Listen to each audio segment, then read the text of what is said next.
Hello everyone and welcome back to another album review. In this video I'm going to review Hiss by Wormrot.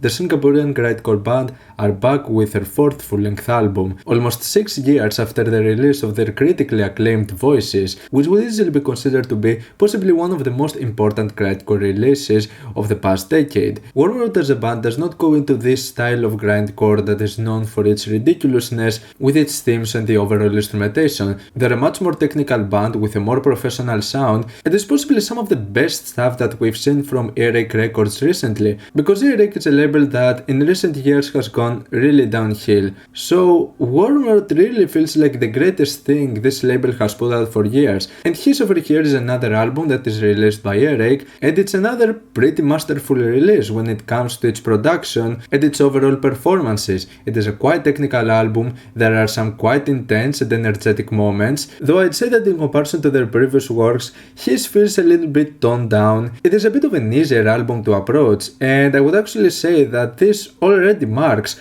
possibly one of the best starting points when it comes to grindcore, and obviously just like with her previous records, Hiss does not simply rely on grindcore. It is like a mix of hardcore punk with Powerviolence. There are more melodic elements over here and stuff that don't necessarily just go into those furious and intense blast beats. Don't get me wrong, there are still some moments over here that are quite intense and fierce, but if you're more of like a Powerviolence and hardcore punk background and you happen to dislike the sheer ridiculousness that you can find in genres like porno grind and gore grind, then Wormrot is definitely a band that you can take seriously. But obviously if you're looking for just a sheer brutal and ridiculous grindcore project, then you're gonna be disappointed with this one, because this takes itself more seriously. It's not another one of those novelty grindcore projects in which we find a lot. And me personally, while I can enjoy some really over-the-top grindcore projects, I find some of my favorites one to be those that go into the more technical aspects and taking themselves more seriously, trying to reinvent the wheel and bring something new to the genre, which I find Hiss over here to actually do that. It feels quite refreshing and possibly one of the best instances I can think of a modern grindcore project, which also blends other elements together. And I like that there is a bit of a variety over here with some of the approaches that they take with the tracks, and there are actually some moments that I would consider highlights, which is something that is kind of a rare case in a grindcore project, as most of the tracks basically just feel the same and it's kinda hard to categorize one from the next. But in the case of Hiss, you can find some pretty memorable moments, as some of those tracks go into some more melodic aspects, which in some cases make for some of my favorite moments in the album. Now, with all that being said, I wouldn't really consider this album to be like this huge masterpiece, but I can really see the appeal, and I can already say that this is possibly to be a quite important album in the genre. Like, I can see this being discussed with some of the great names like Big Destroyer and stuff. Now for me though, there were certain moments that I didn't enjoy as much. For example, there are quite a few tracks over here that go for less than a minute, and you have others that go for like 10 or 20 seconds, and I believe that obviously those tracks don't really manage to add all that much into this particular album. They feel like throwaways for the most part.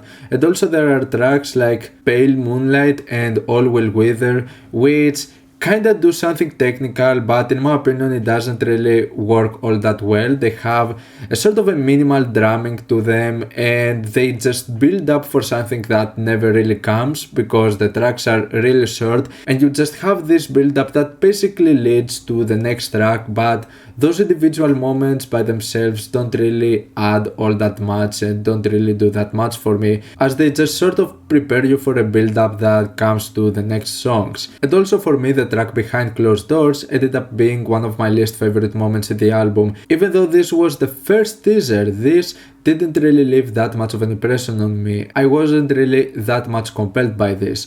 On the other hand, I believe that this album has many great elements to it. I really like the intense introduction with tracks like The Darkest Burden and Broken Maze. There is the amazing Your Dystopian Hell, which starts with some really solid melodic elements, and then it ends with this kinda weird tone with what it feels like guitar rocks chord manipulation, and I believe that this is a really nice touch and making for one somewhat refreshing moment in the album. But what makes for the most refreshing moments over here are those tracks that contain those weird, haunting and avant-garde violin segments to them. I'm talking about tracks like Grieve, Weeping Willow, and also the lengthy finisher Glass Shards, which makes sense to end this album in like a more melodic and somewhat emotional way. I believe that Glass Shards is definitely the most fitting way to end this album, and even though those particular tracks might not be my favorites in terms of execution and being the most memorable, I can certainly give props for trying something different and actually having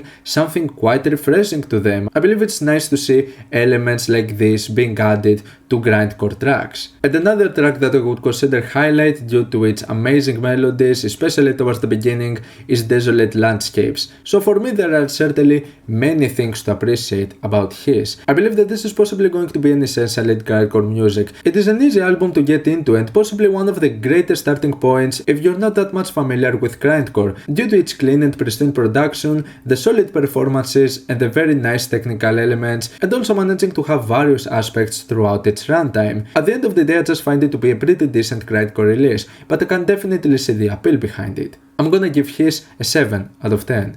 What's your opinion on this album? Like it, dislike it, why? And what do you want me to review next time? Let me know down in the comments. Leave a like if you enjoyed the video, subscribe for more content like this. Thank you for watching, I'll see you all in the next video. Goodbye.